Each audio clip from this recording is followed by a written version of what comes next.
Hello টরাম, কিরে কই তুই কই আসস? ফোন ধরস না কেন? আসস কই? আমি গাতার মধ্যে ফলাই রইছি। গাতাত তুই গাতাত কিতা করস? হুন্ডে বদমাই সত্য বড় দরবার লাগাই দিয়া গাতাত গিয়া কি করস? আমি দরবার লাগাইছি? হ্যাঁ, তুই আমারে কুবুদ্ধি দিয়া দরবার সরবার লাগাই দিয়া তুই হান থেকে আসি আসি নাই নাই করস। একবার কর চাইতেছি হামলা দুমু তোর লগে মিল্লা, আবার কর আইস না। তুই ফাইসস কিতা?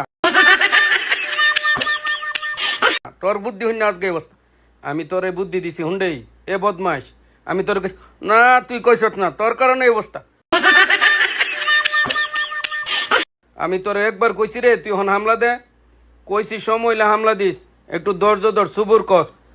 আমি কি অতটা বুঝিনি, তোর কথা হইন্য আজকে হামলা দিছি। আর তুই আগে আমার সতর্ক করবি না? আমি তো ভাবছি ইরাকের মতন বুঝি হেরার কাছে অস্ত্র নাই, খালি ফাঁকা বলি দিতাছে। তুই আগে কইতি না অস্ত্র অস্ত্র ইরানের লয়ে বয়ে রইছে।